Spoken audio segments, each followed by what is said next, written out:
History doesn't whisper before an empire falls. It repeats a formula, and the formula is already in motion again. Three global superpowers over 5 centuries followed the same 7-stage collapse pattern, and the United States has already completed 5 of them. In 1590, Spain controlled the world's silver and believed its dominance was eternal. Yet within decades, bankruptcy shattered that illusion. Military overreach drained its treasury, while currency debasement hollowed out trust in its money. Britain stood at a similar peak in 1914, commanding a quarter of the earth and issuing the world's reserve currency. Yet 2 world wars and crushing debt reduced it to a secondary power. The Soviet Union, armed with nuclear weapons and global influence, collapsed not from invasion, but from economic exhaustion in just 900 days. Each empire assumed it was exceptional, technologically superior, and permanently dominant. Each ignored the mounting signs of overextension, debt spirals, and internal decay until the system cracked. The pattern always begins quietly, with strength masking weakness beneath the surface. By the time decline becomes visible, the irreversible stages are already complete. Spain became the first true global empire after the discovery of the Americas. Gold and silver from the New World flooded into Spanish ports in staggering quantities. By the late 1500s, Spain effectively controlled Europe's money supply. The Spanish silver real functioned as a global reserve currency. This immense wealth created a dangerous illusion of invincibility. King Philip II committed Spain to wars across multiple continents simultaneously. Spanish forces fought the Ottoman Empire in the Mediterranean. They battled Protestant rebels in the Netherlands. They confronted France and rival powers in Italy. They attempted to invade England with the Spanish Armada. They maintained conflicts in the Philippines and across the Americas. Military commitments stretched across 4 continents. Half of Spain's state revenue went directly to war expenses.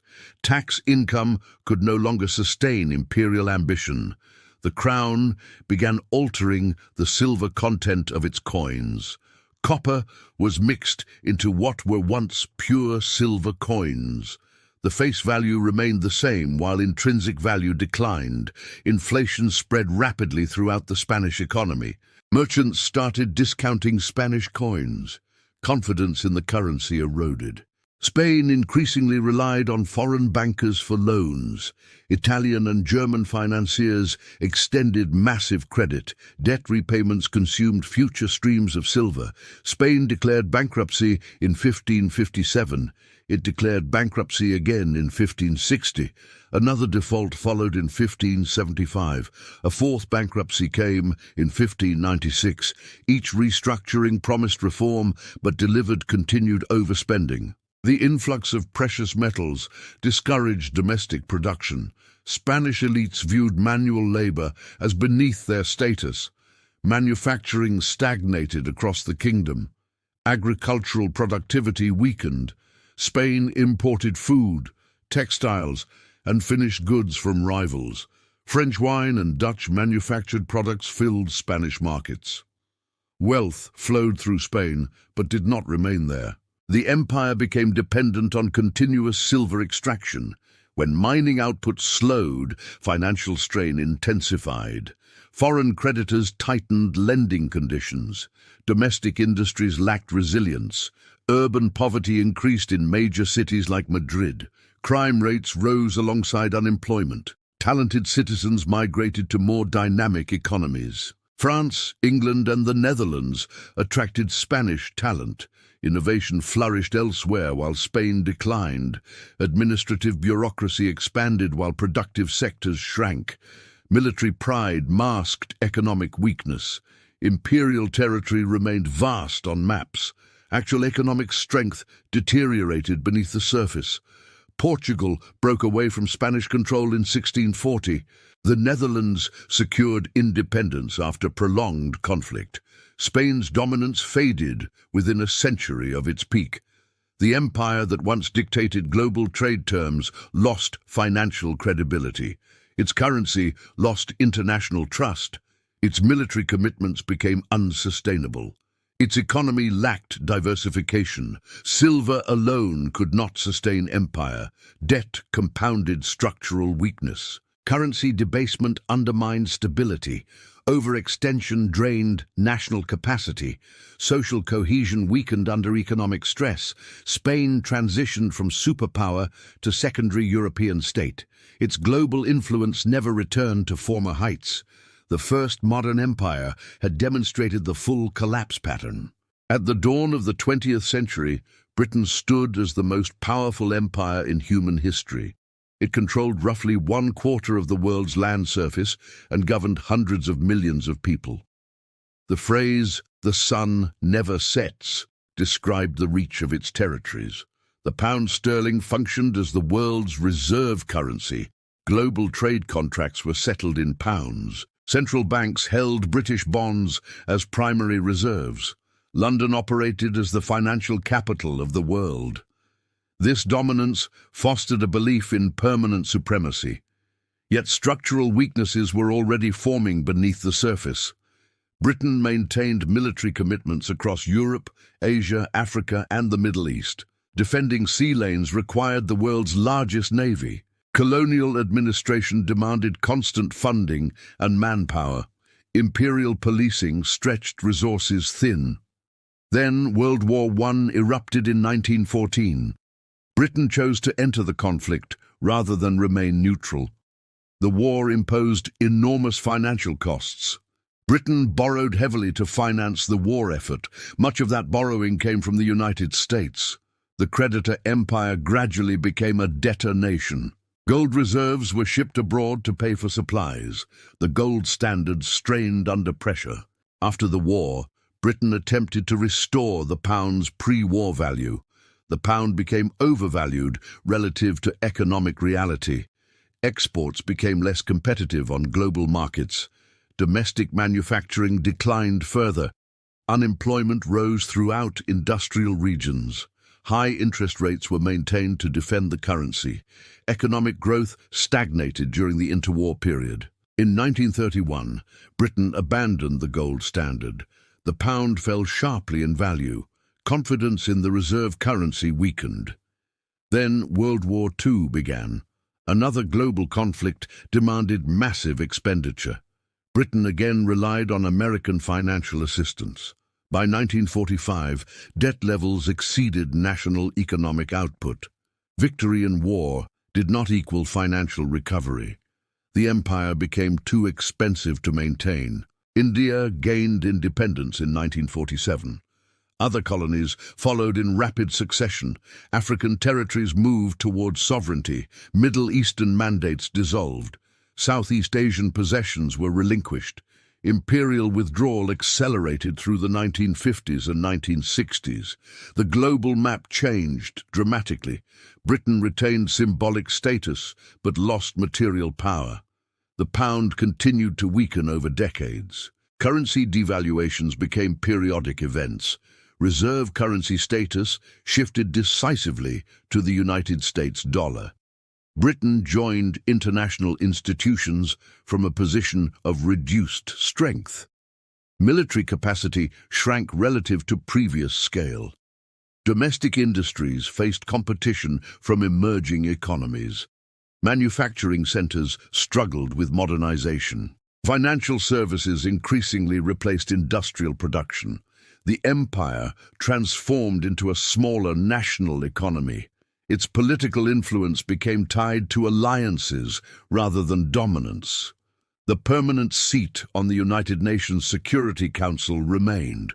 Nuclear weapons preserved strategic relevance, yet the era of unquestioned supremacy had ended. Britain transitioned from hegemon to partner. The collapse was gradual but decisive. Debt burdens constrained policy flexibility. Military commitments exceeded sustainable resources. Currency strain revealed structural weakness. Loss of empire reduced revenue streams. Global leadership shifted across the Atlantic. The pattern of overextension and financial exhaustion repeated. Like Spain before it, Britain believed its system was unique. Like Spain, it learned that financial limits override ambition. Imperial prestige could not compensate for economic imbalance. The second great example of the collapse sequence had unfolded. After World War II, the Soviet Union emerged as a global superpower. It controlled Eastern Europe and possessed a massive nuclear arsenal. Its ideology promised a future that would surpass capitalism. For decades, it competed directly with the United States. The arms race demanded enormous financial commitment. Military spending consumed a staggering share of national output. Estimates placed defense expenditures at up to 20% of GDP. This burden far exceeded sustainable levels. The Soviet Union maintained influence in Afghanistan. It funded allied regimes in Cuba and Vietnam. It supported governments in Syria and North Korea. It extended aid to movements in Africa and Latin America. Each commitment drained limited resources. The domestic economy struggled under central planning. Innovation slowed dramatically during the 1970s. Factories produced low-quality consumer goods. Agricultural inefficiencies became chronic. Despite vast farmland, the nation imported grain. Oil exports temporarily masked structural weakness. Revenue from energy delayed reform. When oil prices fell, fiscal strain intensified. Technological advancement lagged behind Western competitors.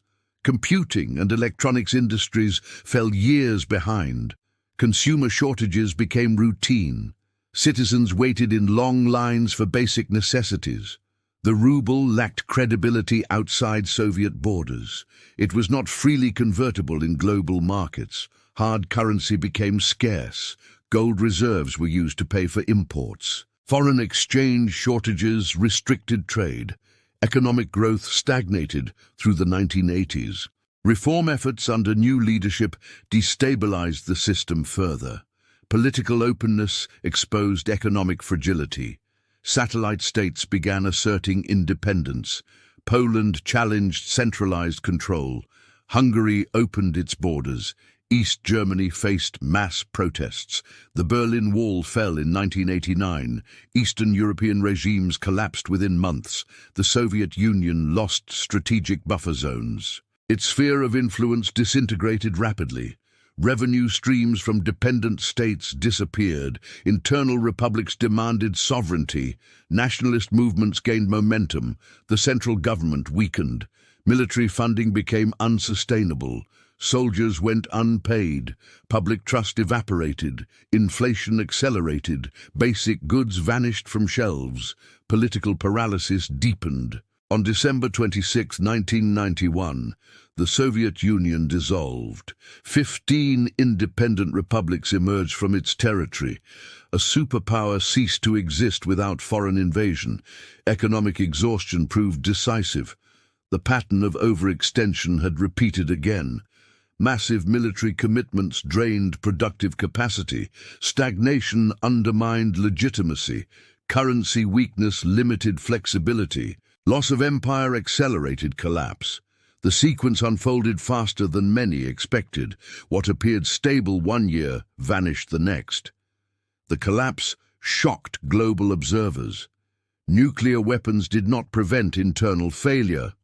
Ideology could not compensate for fiscal imbalance. Structural weakness overcame centralized authority. The third example reinforced the historical pattern. Overreach combined with economic decline proved fatal. Debt and stagnation eroded resilience. Currency fragility magnified vulnerability. Loss of influence triggered cascading effects. Collapse arrived suddenly after years of denial. The lesson was stark and unmistakable. Superpowers do not fall gradually forever. They reach a tipping point. When confidence breaks, systems unravel quickly.